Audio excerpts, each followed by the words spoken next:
पिछली श्रृंखला में हमने देखा कि श्री कृष्ण पांडवों का संधि प्रस्ताव लेकर के हस्तिनापुर राज दरबार में उपस्थित होते हैं और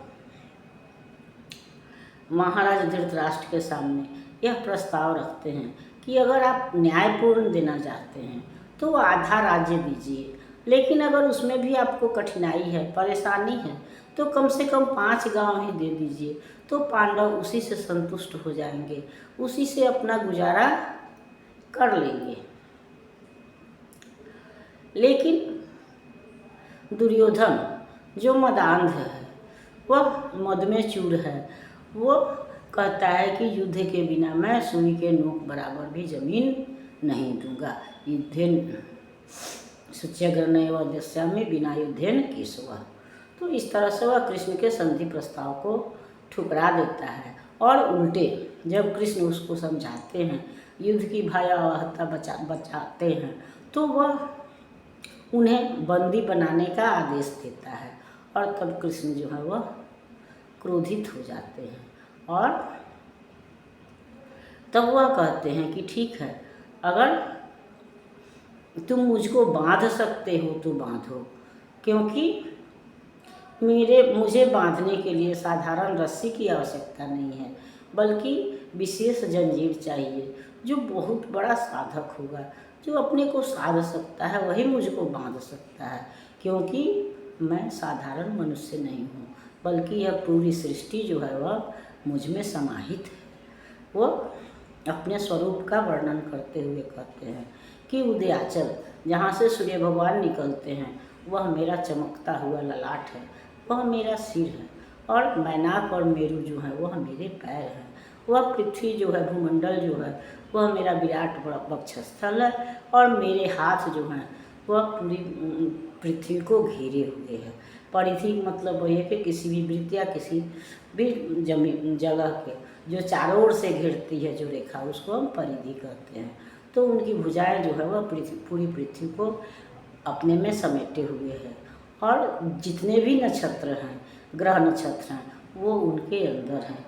करोड़ों सूर्य, चंद्रमा, कुबेर, धनपति, लोकपाल, या जितने भी चर अचर माने चलने वाले भी, नहीं चलने वाले भी, क्षर अक्षर जो धीरे धीरे नष्ट होते हैं उनको हम क्षरम कहते हैं, जो नहीं नष्ट होते हैं वो अक्षर हैं, या फिर ये नाश होने वाले नश्वर जीव हैं। ये सब जीव जो है वह मेरे ही में समाहित हैं, सब मुझी से जन्म पाते हैं और फिर मुझ में ही समा जाते हैं। तो यह प्रलय जो है, लय जो है, सृष्टि का विकास और विनाश मेरी सांसों से पवन चलती है। मेरे बाल जो हैं, कुंतल जाल यानी बाल जो हैं, वो पूरे आकाश में फैले हुए हैं।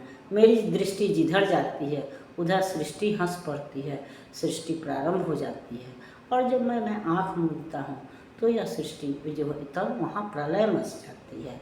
तो इसलिए तुम मुझे नहीं बांध सकते हो, मुझे बांधने के लिए तो तुम्हें विशेष साधना की आवश्यकता है।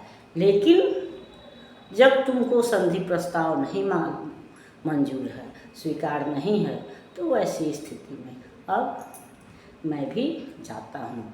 और क्रोधित हो वह बोल पड़ते हैं, हितवचन नहीं तूने माना, मैत्री का मूल्य न पहचाना, तो ले मैं भी अब जाता हूँ, अंतिम संकल्प सुनाता हूँ।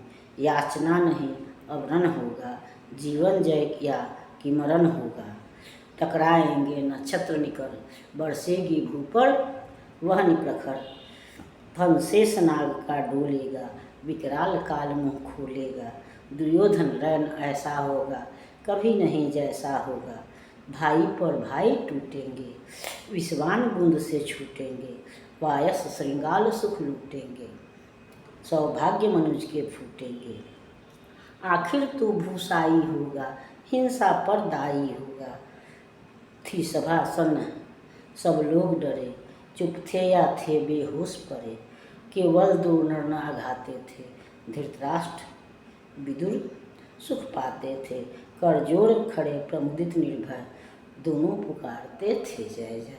तब कृष्ण कहते हैं कि जब तुमको हित वचन, अपना हित तुमको पता नहीं चल रहा है या तुमको स्वीकार नहीं है, तो लो अब मैं भी जा रहा हूँ, और अब संधि प्रस्ताव नहीं आएगा। याचना का मतलब मांगना है, कोई मांग नहीं आएगा, बल्कि अब युद्ध होगा। रण का मतलब युद्ध, अब युद्ध होगा, और तब युद्ध होगा तो युद्ध भीषण होगा।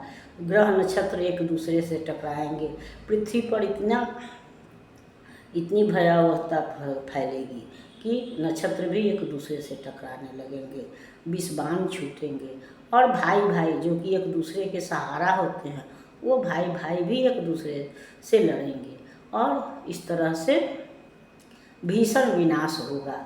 मनुष्यता जो है वह अकुलाएगी, बेचैन होगी, रोएगी, और पृथ्वी पर इतनी प्रलयकारी स्थिति आएगी कि शेषनाग का फण भी डूब जाएगा। हम यह सुनते हैं या जानते हैं कि ऐसा कहा जाता है कि पृथ्वी जो है वह शेषनाग के फण पर टिकी हुई है, और तब जब ऊपर भीषण विध्वंस मचेगा तो शेषनाग भी बेचैन हो जाएगा। इतना भीषण विध्वंस होगा और इतने लोगों की मृत्यु होगी कि मनुष्य का तो भाग्य खत्म ही हो जाएगा, लेकिन वायस यानी कौवा और श्रृंगाल जो नरभक्षी जीव हैं, जो सब खाने वाले लोग जीव हैं, वो सुखी होंगे, क्योंकि यह पूरी पृथ्वी जो है वह शवों से पट जाएगी, केवल मृतकों से भर जाएगी, और अंत में तू भी मरेगा। और तो जिस तरह से किसी युद्ध की, किसी यज्ञ की पूर्णाहुति होती है, उसी तरह से इस महाभारत की पूर्णाहुति जो है, पूजा के बाद हम पूर्णाहुति करते हैं, ये सब जानते हैं। तो महाभारत के युद्ध की पूर्णाहुति भी दुर्योधन के मौत से होती है। तो वही कहते हैं कि अंत में तू भी मरेगा, हिंसा पर तुम्हारी भी आहुति होगी, उसके भी उत्तरदायी तुम ही होगे। ऐसा कहकर श्री कृष्ण जो है वह सभा छोड़ करके चलते हैं, और उनके विराट रूप को देख करके या तो उस चमक से, उस चकाचौंध से ज़्यादातर या तो लोग बेहोश हैं या चकित से खड़े, चित्रलिखित से खड़े हैं, किसी की आंखें नहीं खुल रही हैं, केवल धृतराष्ट्र और विदुर। तो धृतराष्ट्र तो ठीक ही थे, विदुर तो ठीक थे, लेकिन धृतराष्ट्र को यह मन में भावना जगी कि अगर मेरी भी आंखें होती तो मैं इसको देखता। ऐसा सोचने पर श्री कृष्ण ने, भगवान ने तत्काल उनको कुछ क्षणों के लिए दृष्टि प्रदान कर दी थी, और इसलिए वो और विदुर और धृतराष्ट्र जो है वो दोनों कृष्ण के विराट स्वरूप का दर्शन कर रहे थे, और अपने नयनों की तृप्ति, जिस तरह से हम मनपसंद दृश्य देख के खुश होते हैं, उसी तरह से धृतराष्ट्र और विदुर जो है वह सुखी हो रहे थे। बाकी सारी सभा जो है वह चेतनाहीन पड़ी हुई थी, और वैसी स्थिति में कृष्ण धीरे धीरे अपने विराट रूप को समेट करके सभा से बाहर चले आते हैं, और फिर उनके साथ कुछ संकुचित, कुछ भरमाया सा कर्ण भी आता है उनको छोड़ने के उद्देश्य से। जैसे हम अपने यहाँ, हमारी जो परंपरा रही है, शुरू से हमारी संस्कृति रही है कि हमारे यहाँ कोई अतिथि आता है तो फिर हम उसको पहुँचाने के लिए वापसी में उसके साथ कुछ दूर तक जाते हैं। तो उसी तरह से कर्ण, जो कि दुर्योधन की गलती को समझ रहा है लेकिन उसको रोक नहीं पा रहा है, तो इसलिए कुछ संकुचित सा, कुछ कृष्ण के विराट रूप को देखकर कुछ भ्रमित सा वह श्री कृष्ण के साथ आता है, और कृष्ण उसको अपने रथ पर लेकर के वहाँ से प्रस्थान करते हैं, जिस पर हम अगली श्रृंखला में विचार करेंगे। तब तक यह श्रृंखला आपको पसंद आती है तो लाइक कीजिए, सब्सक्राइब कीजिए। मिलते हैं अगली श्रृंखला में, तब तक के लिए धन्यवाद।